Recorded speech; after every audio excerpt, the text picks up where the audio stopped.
There are certain buildings in every city that people stop seeing after a while.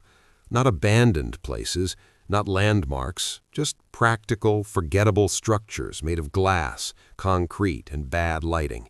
The kind you pass on your way to work, coffee in hand, eyes on your phone, never wondering what they become after midnight. In my city, that place was a municipal archive annex downtown, wedged between a pharmacy and a parking garage, with tinted windows and a lobby that always smelled faintly of paper, dust, and overheated wiring. I went there because my office lost an insurance file, one of those stupid end-of-quarter mistakes that ruins someone's Friday and becomes someone else's emergency, mine.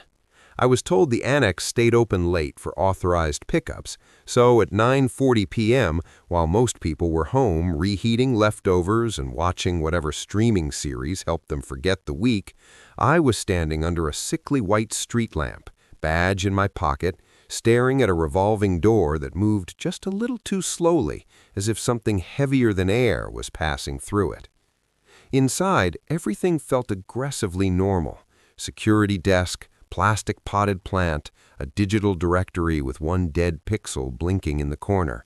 Somewhere far off, a copier kept waking up by itself, then falling silent. The guard had stepped out, or so a handwritten note said, back in 5 minutes. That should have been the moment I left. That should have been the moment I decided no file on earth was worth staying in a place that sounded like it was listening. But adult life teaches you to ignore instinct. We ignore headaches, red flags, missed calls, low batteries, strange noises in empty offices. We call it being responsible. My badge worked. The inner door clicked open, and the corridor beyond was long, beige, and too quiet to belong to a city still awake outside. At first, I heard only the usual things, the faint drone of ventilation, the buzz of fluorescent panels, the soft squeak of my shoes on waxed tile. Then, halfway down the hall, another sound joined them. Footsteps. Not close, not rushing, just measured, patient, matching the rhythm of mine a second too late. I stopped. They stopped. I told myself it was an echo. Old buildings do that. Empty corridors do that. A tired mind hears companionship where there is only repetition. So I walked again, slower this time, counting each step under my breath. 1, 2, 3. Behind me. 1, 2, 3. By the time I reached records, my hands were already cold. The room was larger than I expected, packed with mobile shelving units and gray archive boxes stacked in careful rows. Each shelf had labels printed in the same bureaucratic font you see in hospitals, tax offices, and storage lockers, a font so plain it becomes eerie when no one is around. I found my section, traced the file numbers, and tried not to notice how the room seemed to absorb sound instead of carrying it. Even my breathing felt muffled, like someone had placed invisible insulation around my head. Then my phone vibrated. No signal. That was odd, but not impossible. Concrete blocks reception all the time. What bothered me was the second notification, a calendar reminder I had never created. No title, no sender, just a timestamp for 9:58 p.m. and one line beneath it, "You are still here." I stared at it so long the screen dimmed. When I looked up, one of the shelves had moved. Not much, a few inches maybe, but enough to close the gap at the end of the aisle where there had been open space before. Enough to force a different way out. I remember laughing then, a thin, embarrassed sound, because fear always feels ridiculous in modern places.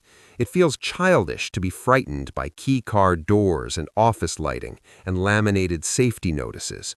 Horror belongs to castles, people think, to forests, to storms, not to a government annex with compliance posters in the hallway. And that is exactly why it works, because when something impossible happens in a place built entirely for routine, your mind has nowhere to put it. I left the file where it was and turned back. The aisle behind me was empty.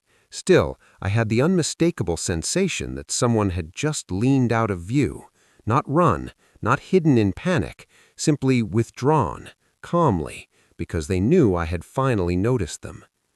Then the overhead lights flickered, once, twice, a long, dim pulse that turned the shelving into ribs, shadows into doorways, and every labeled box into something sealed for a reason.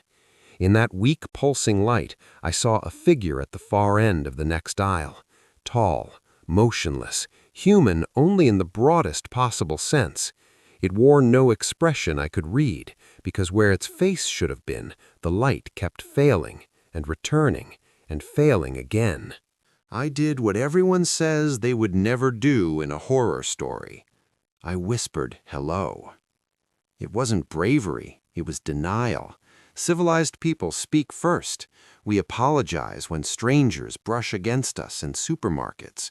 We thank bus drivers. We hold elevator doors. We say hello because language makes things manageable, and because silence, when something is waiting in it, can feel like surrender. The figure did not answer. Instead, from somewhere beyond the shelves, I heard a sound so small it was almost intimate. The tap of a fingertip on cardboard. Once, then again, then a little closer. Tap, tap, tap. I backed out of the aisle and nearly dropped my phone.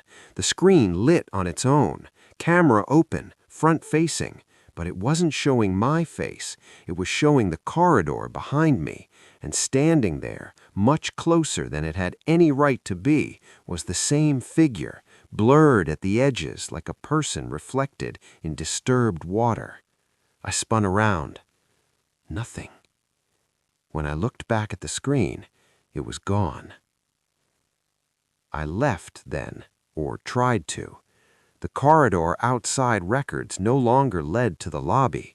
It bent where it should have run straight. The exit sign at the end glowed red, then somehow darker than red, a color that felt wet to look at. Doors I had passed minutes earlier now bore unfamiliar labels: retention overflow, deaccession, observation.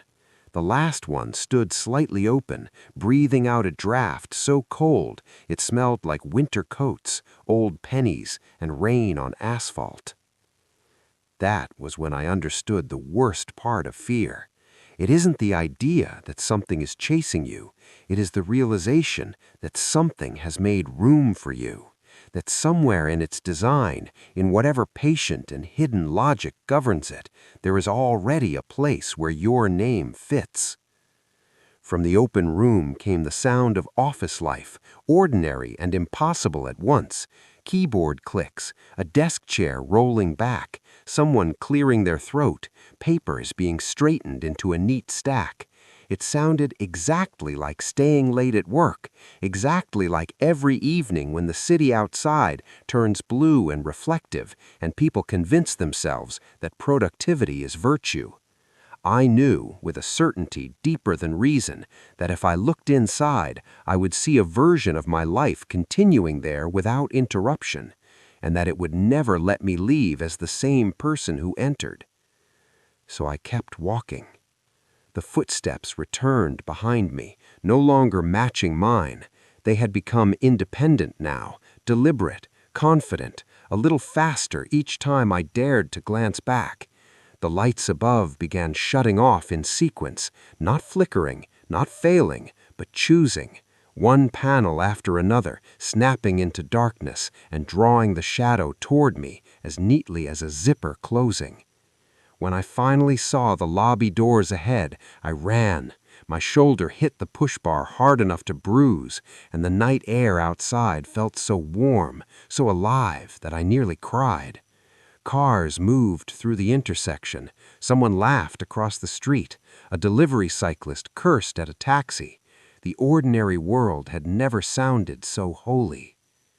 The guard was back at the desk, calm as ever, sipping coffee from a paper cup. He frowned when he saw me and asked where I had been. I said, records. He said the lower archive had been sealed for renovation 6 months earlier. No staff, no access, no power after 7. I wanted to argue, but I could still feel the file folder in my hand. I had taken it without realizing.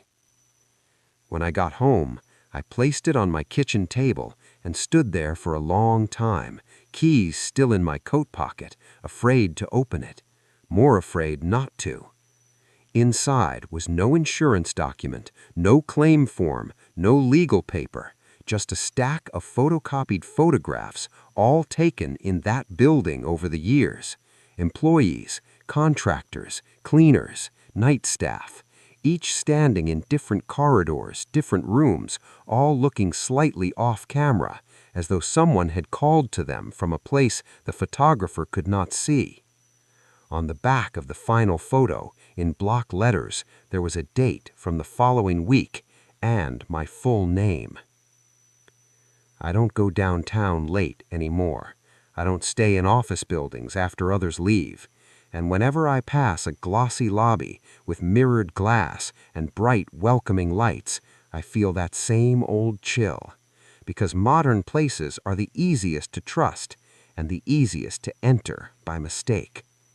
Somewhere in the city, behind a door that should open to storage or stairs or nothing important at all, there is a quiet floor of fluorescent light and patient footsteps where your habits are studied, your hours are measured, and your life is copied until the copy learns to stand on its own. And if one evening, after working later than you meant to, you hear a sound following half a beat behind your own steps, do not stop to listen, because the moment it stops with you, it already knows you.